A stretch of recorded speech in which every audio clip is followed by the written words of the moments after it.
So hello and welcome, this is the six part. My name is Vijay और chapter first के 2022 के session में आप सभी लोगों का बहुत बहुत स्वागत।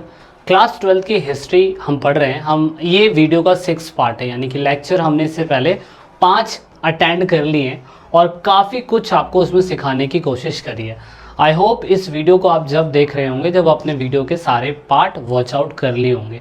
सबसे इम्पॉर्टेंट बात इस पूरे लेक्चर की ये रहेगी कि चैप्टर के अंदर जो भी कुछ हम पढ़ा रहे हैं उसका डाउनलोड अवेलेबल है नोट्स के लिए, यानी कि जो भी हम पीपीटी आपको पढ़ाते हैं वो आपको नोट्स बनाने में काफ़ी आसान रहेगा, तो आप वो ज़रूर करिएगा। वीडियो के डिस्क्रिप्शन में लिंक है, जाके डाउनलोड कर लीजिएगा, बहुत बेनिफिट रहेगा आप सभी लोगों के लिए। और उसके बदले में बस हम यही चाहते हैं कि आप Instagram, Facebook page, Twitter, Telegram, जहाँ पे भी आप हमारे साथ ज्वाइन हो सकते हैं, आप हमारे साथ ज्वाइन होने की पूरी कोशिश ईमानदारी से करिएगा। सो लेट्स लुक, हम पार्ट 6 में क्या कुछ नया सीखेंगे वो देखने की कोशिश करते हैं। 5 जो भी पार्ट हो चुके हैं, 5 पार्ट, उसमें हमने काफ़ी कुछ समझने की कोशिश करी थी। तो अब इस पार्ट के अंदर है हमारा, वो है एंशिएंट अथॉरिटी के बारे में। मतलब ये है क्या, जैसे कि एक छोटा सा एग्जांपल देता हूँ मैं। एग्जांपल के लिए आपको फिगर नंबर 1.14 के अंदर कुछ आपको ये क्या कहता हूँ मैं, कुछ वेसल से दिख रहे हैं, कुछ मट्टी के बर्तन दिख रहे हैं बने हुए। अच्छा, सबसे इंपॉर्टेंट बात बच्चों के लिए जो 11th और 12th क्लास के अंदर फाइन आर्ट सब्जेक्ट पढ़ते हैं और इन फ्यूचर वो क्या कहते हैं पीसीएस यूपीएससी की तैयारी करना चाहते हैं, तो मैं बता दूं कि इंडस वैली सिविलाइजेशन एक पहली प्लेस थी जहां पर मैं कह सकता हूं चित्रकला अगर आपको दिखाई दे रही हो तो इनके बर्तनों पे भी दिखाई देती थी, जो सबसे पहले यहाँ पे शुरू हुई थी। तो ये चीज़ भी आपके लिए बहुत ज़रूरी है फाइन आर्ट के स्टूडेंट के लिए, जो अलग से क्या कहते हैं बुक्स खरीद के पढ़ते हैं, तो उसके लिए बेस बना सकती है जो एनसीईआरटी क्लास 12 की हिस्ट्री की बुक है। वो हर चीज़ को आपको बहुत बारीकी से पढ़ना होता है। क्यों बोला जाता है कि पीसीएस की तैयारी करने के लिए सबसे पहले first you have to prepare NCERT. NCERT जिसने सीख लिया उसने पूरी तरीके से सब कुछ सीख लिया। तो अब मैं ये चीज़ें क्यों बता रहा हूँ, ये पार्ट जो एंशिएंट अथॉरिटी का है, एंशिएंट अथॉरिटी का जो पार्ट है वो मैं इसमें क्यों डिस्कस करने की आपके साथ कोशिश कर रहा हूँ या जहमत कर रहा हूँ। मेरा मेन मकसद आपको ये बताना है, एक चीज़ पे फोकस कराना है कि आपने बहुत सारी मोहरें देखी, आपने बहुत सारे वेटेज देखे, मतलब जो बाट होते हैं, आपने मिट्टी के बर्तन देखे, आपने नोटेबल ब्रिक्स देखी, और इन सब से आपकी ऑब्जर्वेशन से ये पता चला कि हमें ये समझ में आता है कि पूरी की पूरी हड़प्पा सभ्यता के अंदर, हालांकि हमें कोई स्पेशल ये नहीं पता चला कि कोई इनका स्पेशल राजा होगा या बहुत सारे ग्रुप ऑफ पीपल्स राज कर रहे होंगे या अलग अलग जगह पे गवर्नर होते होंगे, ऐसा कुछ एग्जैक्टली फैक्ट नहीं पता है। क्योंकि मैंने आप सभी को कहा था कि हम वैसे भी जो इतिहास पढ़ रहे हैं वो लगभग इतना पुराना इतिहास पढ़ रहे हैं कि हिस्टोरियंस को भी पता नहीं है कि अगर हम जीरो से यहाँ लें तो हम 2600 BC इतना पुराना इतिहास पढ़ रहे हैं, जो हमारे पास सारे पुख्ता सबूत भी नहीं है, बस वो अंदाजे पे चल रहे हैं। आज हम 2022 में जी रहे हैं और इतना पुराना इतिहास पढ़ रहे हैं, तो लगभग 5000 साल पुराना ये इतिहास है। तो इसमें ये समझाने की कोशिश करी गई है कि जो ब्रिक्स है उसका यूनिफॉर्म रेशो मिला हमें, मतलब ज़्यादातर जो मिट्टी के बर्तन मिले वो बर्तन करो मिट्टी से बनी हुई ईंटें मिली, लगभग वो एक समान रेशो में थी। तो बहुत सारे लोगों का ये एक नज़रिया गया कि जम्मू कश्मीर से लेके लास्ट गुजरात तक हमें सारी की सारी इंडस वैली सिविलाइजेशन मिली। उन सभी के अंदर अलग अलग तरह के हमें मोहरें मिली, अलग अलग तरह के हमें बर्तन मिले, हमें मूर्तियाँ मिली, उसके बाद हमें मालाएं मिली, हमें ईंटें मिली। तो ये सारी चीज़ें अगर एक प्लेस से दूसरे प्लेस पे ट्रेड होती होंगी, सो एंशिएंट अथॉरिटी कहने का मतलब क्या उस टाइम पे भी कोई राजा राज करता था या नहीं। सो दोस्तों ये सबसे इंटरेस्टिंग बात है, क्योंकि इतना बड़ा साम्राज्य इंडस वैली सिविलाइजेशन का था, तो मैं कह सकता हूँ ऑफकोर्स कोई ना कोई ज़रूर होगा। मे भी शायद से आप हो सकते हो या मैं हो सकता हूँ, क्या पता हमें वो चीज़ें याद नहीं आ रही है, कोई भी हो सकता है ना। तो अब हिस्टोरियंस ने काफ़ी लंबे समय दिया इसमें, अब अलग अलग हिस्टोरियंस की अलग अलग कहानियाँ हो सकती है। तो ज़्यादातर हिस्टोरियंस इस चीज़ पे जाके एग्री हुए कि मे भी शायद से ऐसा हो सकता है कि एंशिएंट अथॉरिटी के अंदर अगर हम सारे सेटलमेंट की स्ट्रैटेजी को देखें कि यहाँ पे सेटलमेंट है, यहाँ पे सेटलमेंट है, और बहुत सोच समझ के कोस्टल लाइन के आसपास भी सेटलमेंट बनाए गए थे। तो इवन ये हो सकता है कि बालाकोट और नागेश्वर यहाँ पे भी सेटलमेंट बनाए गए थे, तो यहाँ पे कुछ बंदरगाह या कुछ ऐसे प्लेटफॉर्म बनाए गए होंगे। दूसरा, फिर मजदूरों को ये कहा गया होगा कि आप कहीं कहीं पे, जैसे कि मान लीजिए कि कोड दीजिए। यहाँ पे मान लीजिए कि क्या पता यहाँ ईंटें बनती हो, बनावली में ईंटें बनती हो, राखी गढ़ी में ईंटें बनती हो, वहाँ पे लेबर जो होती थी वो काम करने की तलाश में मेसोपोटामिया इंडस वैली सिविलाइजेशन आ जाते होंगे। अब सबसे बड़ा क्वेश्चन ही, जैसे आज की डेट में होता है ना कि यूपी बिहार के लोग काम करने के लिए दिल्ली आ जाते हैं, तो मे बी शायद से ऐसा भी तो हो सकता है ना कि यहाँ पे जो इतना इंडस वैली सिविलाइजेशन है उसमें भी सेम टू सेम ऐसा ही हो सकता है कि लेबर जो होते होंगे मोबिलाइज होते होंगे, वो एक प्लेस से दूसरे प्लेस पे जाते होंगे काम करने की तलाश में। लेकिन सबसे बड़ा क्वेश्चन ये कि हु ऑर्गेनाइज दिस एक्टिविटीज, ये सारे काम कौन ऑर्गेनाइज करता होगा, सबसे बड़ा क्वेश्चन तो लोगों के दिमाग में यही है। तो इसीलिए हिस्टोरियंस इस चीज से एग्री हुए और उन्होंने कहा कि एंशिएंट अथॉरिटी की अगर बात करी जाए, अगर इतना बड़ा मेसोपोटामिया इंडस वैली सिविलाइजेशन था, तो जहां तक मुझे लगता है कि आर्कियोलॉजिस्ट ने सेंट्रल अथॉरिटी के ऊपर फोकस करा और उन्होंने कहा कि 3 मेजर व्यू हो सकते हैं। इन 3 मेजर व्यू से उन्हें समझ में आया कि शायद से जो राजा होगा वो सेंट्रल अथॉरिटी में अकेला नहीं होगा, और अगर अकेला नहीं होगा दोस्तों तो फिर कौन राजा राज कर रहा होगा। मेन बात इसमें 3 व्यू निकल के आते हैं। नंबर 1, उसमें एक कहा जाता है कि there was no ruler in Harappan civilisation.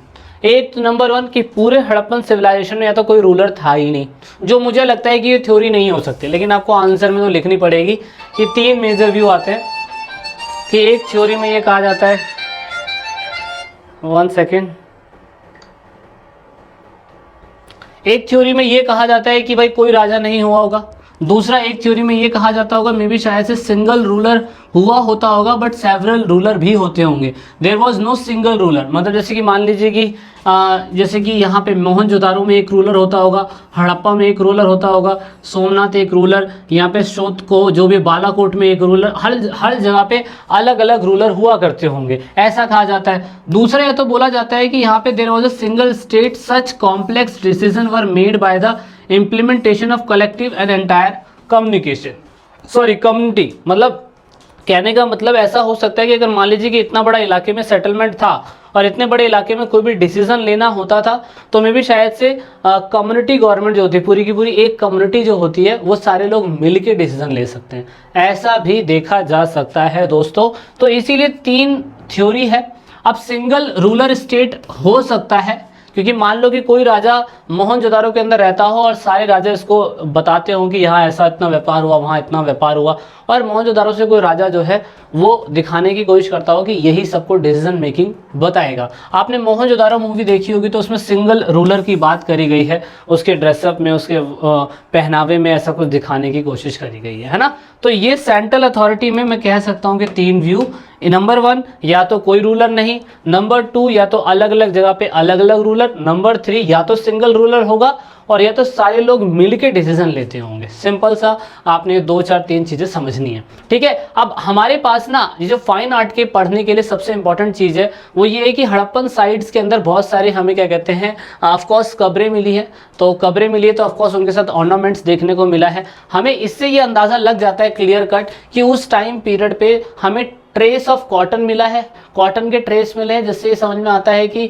ये कपड़े पहनने के लिए भी बहुत अच्छे शौकीन हुआ करते होंगे। बहुत सारे स्कल्पचर्स मिले हैं जिससे हमें ये आइडिया लगा कि इनको ड्रेसिंग सेंस इन लोगों को होता होगा, क्योंकि हमें सिर्फ क्या कहते हैं एक ही ड्रेसअप से नहीं देखने को मिला। ये तो मोहतरमा ने बहुत ज़्यादा फैशन करा हुआ, लेकिन हमने सिर्फ इसके अंदाजे से, ऐसी इमेजेस के अंदाजे से हमें समझ में आया। अभी फाइन आर्ट का बहुत इंपॉर्टेंट स्ट्रक्चर हो सकता है कि ये किस पोजीशन में खड़ी है, क्या क्या पहना हुआ है। ये जब आप फाइन आर्ट वाले बच्चे पढ़ते होंगे तो उन्हें अच्छे तरीके से पता होगा कि इसकी क्या क्या इंपॉर्टेंस है। मतलब इससे बस आर्कियोलॉजिस्ट ने जब दूसरी चीज़ों को रिकंस्ट्रक्ट करा तो उससे उन्हें रिलीजियस फैक्टर को भी समझना था कि किस भगवान को ये मानते थे या किसको नहीं।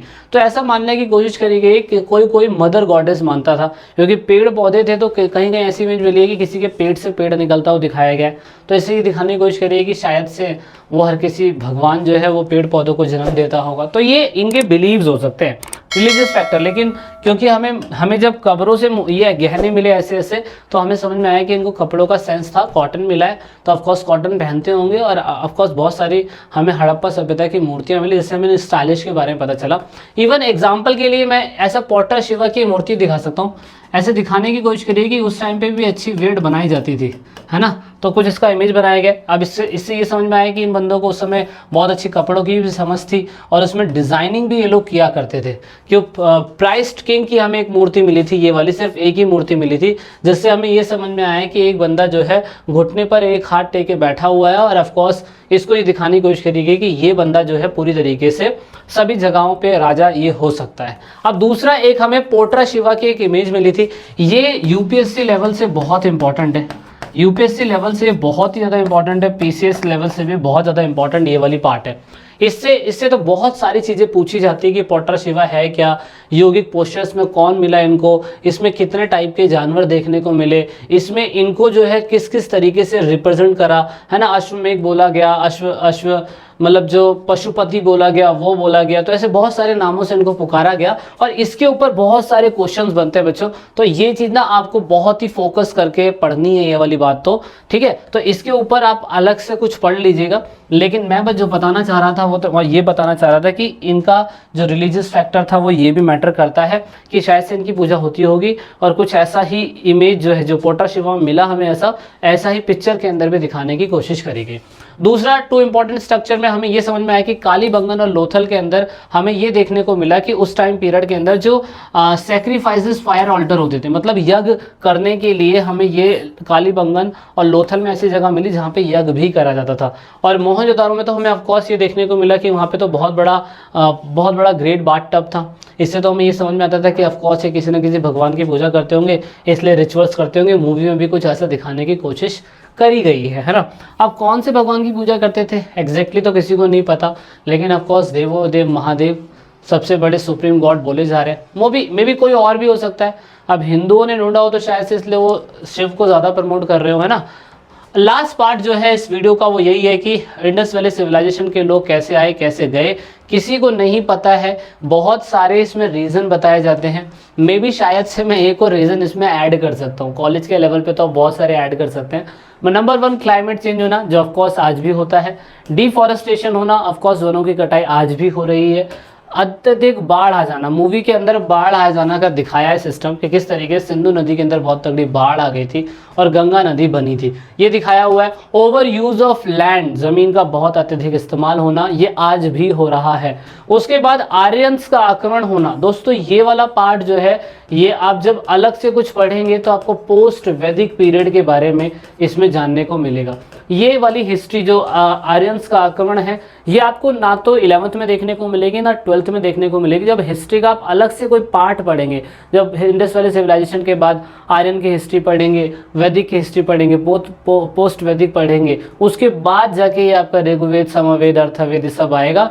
तो ये रीज़न भी बोला जाता है कि आर्यंस का अटैक हुआ होगा, दैट इज़ वाई ये लोग ख़त्म हो गए होंगे। और दूसरा यहाँ पे एकदम से रिवर जो हुई होगी वो या तो बदल गई होगी या कोई सूख गई होगी, इसलिए इनको पलायन करना पड़ गया होगा। एक रीज़न और लिख सकते हो इसमें कि नेचुरल कोई भी, मैं कह सकता हूँ नेचुरल जो हो सकता है कोई डिजीज़ जो हुई होगी ना। अच्छा, कोरोना महामारी का इलाज तो हमारे पास आज भी नहीं था, मे भी शायद से क्या पता कोरोना जैसी कोई चीज़ उस टाइम पे आई हो और किसी के पास कोई भी इलाज नहीं था। इबोला वायरस आया था, क्या पता HIV एड्स आया हो, है ना, या कुछ भी हो सकता है बीमारी। तो वो सारे रीज़न भी हम बोल सकते हैं कि ये सारी चीज़ें एक रीज़न हो सकती है कि इंडस वैली सिविलाइजेशन कब आई और कब चली गई, वी डोंट नो। मे भी शायद से 5000 साल बाद आप में रहें ना रहें, आने वाला इतिहास हमें कैसे याद रखेगा। चलो आज तो यूट्यूब है, आप अपना कुछ शेयर कर लेते हैं कहीं पे भी, है ना। तो मे भी शायद से आपके कमेंट यूट्यूब चैनल पे पड़े रहें, ना आने वाली पीढ़ी आपको याद रखे कि फलाने बंदे ने यहाँ पे ई पाठशाला पे कमेंट करा था। तो ऐसा कुछ भी हो सकता है ना। तो ये इतना पुराना 2600 साल पुरानी हिस्ट्री हम पढ़ रहे हैं, 100 साल की उम्र है नहीं किसी की ज़्यादा आज की डेट में। तो इतिहास को ढूंढ के संजो के रख पाना, और ये तो इतना पुराना इतिहास है तो सिर्फ हम अंदाज़ा लगा सकते हैं, बट ये कह सकते हैं कि इंडस वैली सिविलाइजेशन के लोगों से हमें बहुत कुछ सीखने को मिलता है ना, ये तो फैक्ट है। तो चलिए फिर इस पार्ट में इतना ही था, वीडियो के इस पार्ट में इतना ही था। डिस्क्रिप्शन में लिंक है डाउनलोड वाला, आप डाउनलोड कर सकते हैं। वीडियो कैसी लगी लाइक शेयर सब्सक्राइब करके ज़रूर बताइएगा।